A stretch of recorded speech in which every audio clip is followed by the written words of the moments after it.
I had a chat with her yesterday. This is what happened. Hello. Oh, hi, Scott. Hey, how are you? I'm good. How are you? Nice to talk to you. And to you, like we always do every few months. How you doing? I'm great. I'm wonderful. I'm happy to hear your voice. How's everything going over there? I'm just on in the mornings on Radio 1 at the moment, so I'm in a good place. Good.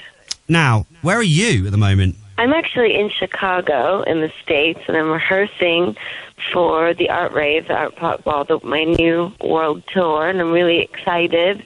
We have a big, huge, clear stage, and the fans can kind of walk underneath it, and it's like a big, giant party. I'm really excited for everyone to see it.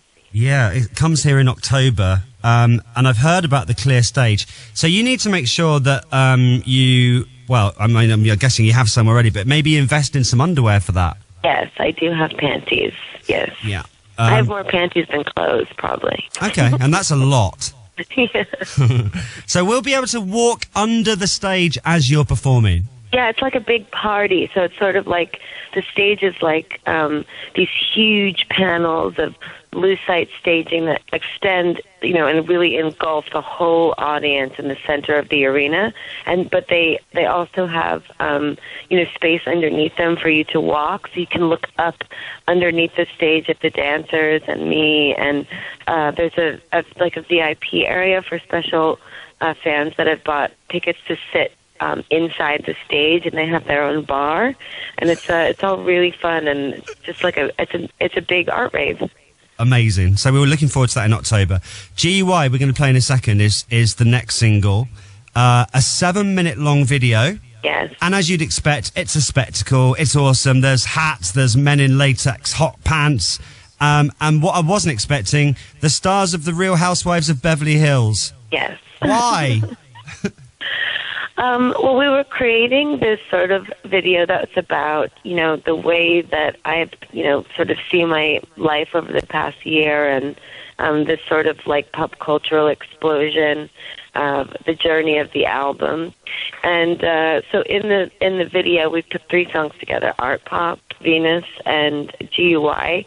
And what happens in the video is that I begin as this like fallen angel from the sky, and I'm walking up the side of this hillside to the Hearst Castle to find some help and some solace. Okay. And then when I get there, I'm sort of baptized and snapped back into reality by reality TV. And so the whole video is really about perception and about the way that everybody sees things in different ways, and what is running our life right now in pop culture. Who are your favourites from the Real Housewife, please? I'm saying Lisa Vanderpump. Well, I really love Lisa very much. Lisa's very, very sweet, but they're all very nice in different ways, and they were fun to work with, and they were really excited to be, icons in the video, and to let me create an image with them that I thought was sort of confusing and powerful, and they were really excited. Is the Vanderpump dog in the video? Yes, oh, Jiggy is in the video. Oh my gosh! Jiggy comes with us to hold up this building where all of the businessmen work that shot me down from the sky at the top of the video, and so we go to kind of take the place over and replace it with these clones that we've made. So Jiggy comes to help with that. Why did you choose the Real Housewives as opposed to any other reality stars? Well, I thought that the Real Housewives really embodied kind of, everything that, especially in America, that everyone's really obsessed with in the media. It's all about perception and money. Everybody's 15 minutes of fame. It's about, watching other people's lives and sort of, this sort of very judgy, critical society that we live in. And I thought that those women right now especially represent that in my country, so I wanted to create an image that used them, that if you knew who they were, you would really understand what I was trying to say, but if you didn't know who they were, that there was sort of this Greek chorus of famed pop cultural females playing fake instruments. So is it that you're kind of against that pop culture that we've got at the moment? And is that represented in the video, or are you celebrating them? I'm not really against it. No, I'm not against it, and I am celebrating it, but not necessarily contributing to it. It's really just about showing it in a different way, and I find it like really interesting that people think that I'm strange, you know? Yeah. When so often I'm watching TV and I'm watching things and I'm thinking, well, this is so completely strange, what we're looking at here. So the video is really just about kind of like creating that separation and showing how, you know, different people can see things in different ways. And when I get snapped back into the reality in the video and you see them, you're sort of thinking, you know, why are they here? What's happening? What's going on? And, you know, we see that every day. What do you find strange on TV then? I don't know. Isn't it kind of interesting that we sort of stopped writing stories and somebody looked at, you know, the director looked at the cast one day and said, you know what, scratch the script. I'm just gonna film you doing nothing. Yeah.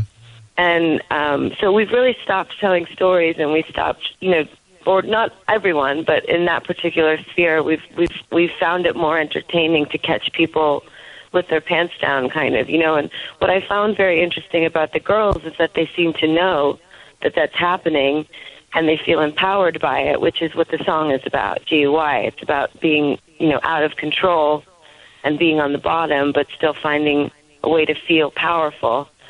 So I find that very interesting about them, and I wanted to kind of make an image of that and show that, you know, we still have control in pop culture as well. It's just about the way that you look at it. And I don't know, I find the way that pop culture has changed to be very interesting and very strange, and that in particular, that we like to sort of watch each other's lives and make fun of each other. And it's not really very nice. It's very judgmental and critical. But if we, you know, can find a way to see our own strength through all of those things and remember our integrity and who we are, I think that we can kind of just look at it all together and have a laugh. Oh my God, you could be president one day. No, I can't be president. What do you mean? No, I'm talking about pop culture. I know, but it's just the way you hold a speech.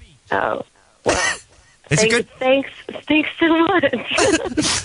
Now, you directed this video. I better have an explanation for the video. It was 7 minutes of your life. Yeah, that's true. You directed it, didn't you? Yeah, I did direct it. I just wanted to do something for myself, you know, on my own, and create something that I really, really loved, and the house really loves it, and we put a lot of thought into it. And it's sometimes a bit confusing when you first watch it, because that's a lot of our art form is that sort of bemusement. We all really love, you know, Matthew Barney and performance art, and so we're always striving to kind of suspend you in a state of, you know, what the hell am I looking at? You know, as time goes on, things will start to make more and more sense. What did you shout to people on set? Did you use a loud halo? Were you an aggressive director?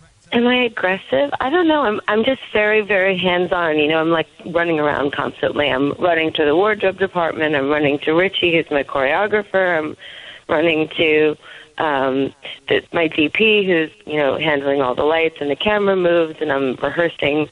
Have you got a big loud hailer, like, do this now? Yeah, it is kind of like back and forth, and I like to keep a really positive, you know, energy with everyone, and I like to have I have theories that when you're making things, that if everybody's really happy and having a good time, that, you know, that feeling will last forever on the film. So, you know, I don't like to make people feel bad or be mean. So it was like making theater for 6 days, you know, and then we just filmed it. When it became what we wanted it to be, we just filmed. One more thing, we've got Lily Allen on the show later this week, and she has called you a martyr to art this week for standing by what you do. Do you have a message back to her? Well, that's really very sweet, and I've always been a very big fan of hers, and I appreciate her, you know, standing up for artists and standing up for me in particular. That's really, really admirable for her to do that. And, you know, I think all artists should stand by one another and for one another, because when it becomes, you know, like a competition, then we're not supporting the production of creativity and art. But when you support all artists and you support one another wholeheartedly, kind of like an unconditional love for music, then you're supporting everyone and anything to make what they love. And, you know, I think that's she's always had that sort of like very old soul heart, though, of hers. So doesn't surprise me, but I thought that was very sweet. So thank you, Lily. You're lovely. We love you. Hey, listen, it's really good to speak to you again. We will see you in October, if not before, for Art Rave, the Art Pop Ball World Tour. I'm going to play GUY now on BBC Radio 1. Thanks, Gaga. Thank you. Have a good day. See you soon. Bye. Love you, bye.